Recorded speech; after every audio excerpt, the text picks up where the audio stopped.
So as I was saying, as part of the podcast, I take a few minutes during each presentation to talk about our roots and our connection with the continent of Africa, where we all began years ago. Years ago. So when you look at the world, there are 7 continents, just 7. Okay, you're not 15 or 20. There's 7 continents. The largest is Asia. The second largest is Africa. Okay, so that's an important nugget. Africa is the second largest of the 7 continents. Another important piece is that it has the longest river, the Nile River, runs some 4,000 miles. So those are just tidbits of information about Africa.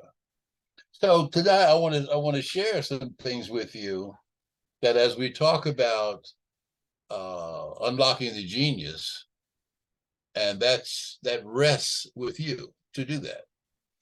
And to unlock that, what we do as parents has to be intentional.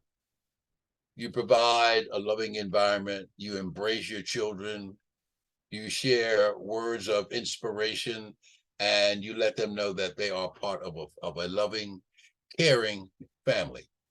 What's that got to do with anything? Well, it sets the stage for them to feel comfortable in wanting to learn and to be inspired by words that you share with them.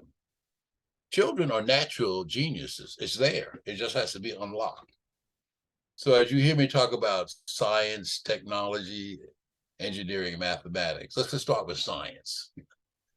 Some people say, oh Lord. No, it's not that. It is not that difficult.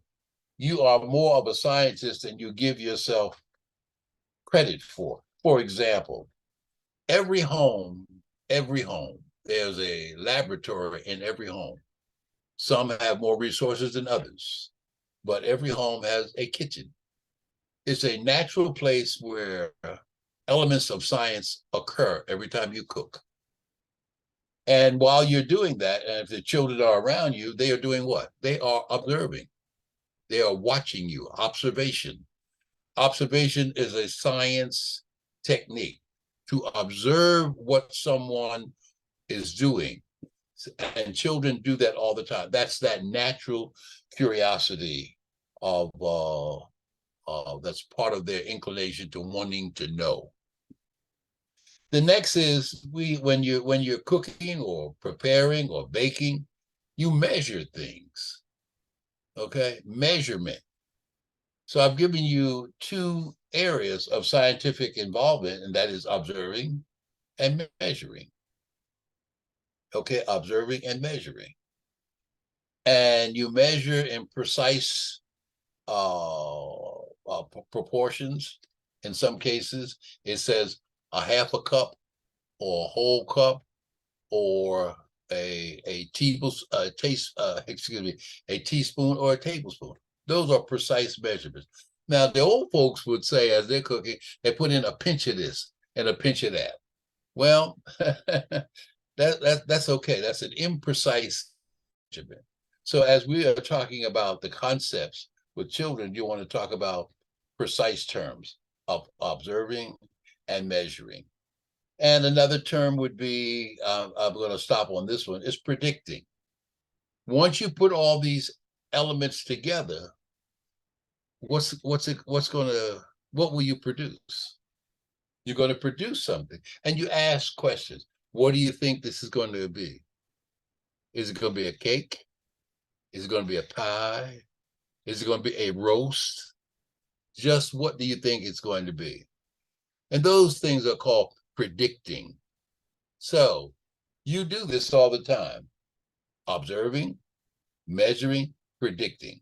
So predicting, we're going to have to put it in the oven or cook it for a certain amount of what? Time. Okay. And we have to add heat to it. Now, what am I saying? As you are unlocking the genius, use the language that enables them to build a vocabulary. In science, as I've said, observing, watching, using the eye to see what's going on, measuring, that is putting precise elements into whatever the recipe calls for, and then saying, what is the outcome? What is this going to be? And how long will it take? That may say, well, I didn't know, that's science. That's part of the scientific process. So what have we done? We talked about this evening your role in terms of establishing a safe and protective environment so that development and learning can occur. And in that environment, we're talking about nurturing the children, loving them, showing them that they're part of the family. We've had a couple of nuggets about our early beginning. We talked about the number of continents that's on the planet Earth, and there are 7. Asia is the largest, and Africa is the second largest. We talked about Africa having one of the longest, if not the longest river, the Nile River, that flows over 4,000 miles. That's longer than the United States. Think about that.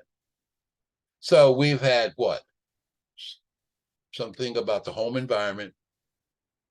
We've had 3 concepts on science, observing, measuring, predicting.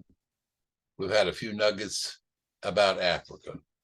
All of these things are necessary to help unlocking the genius in young Black children. And when you do that, you inspire them to want to learn. And that kind of environment enables them to be motivated to want to learn. So for this evening, our nuggets from Baba have been around a little bit about the scientific process, some nuggets about the continent of Africa, and you as the most important teacher in the life of your child. So with that, that concludes our Chats with Baba for this evening.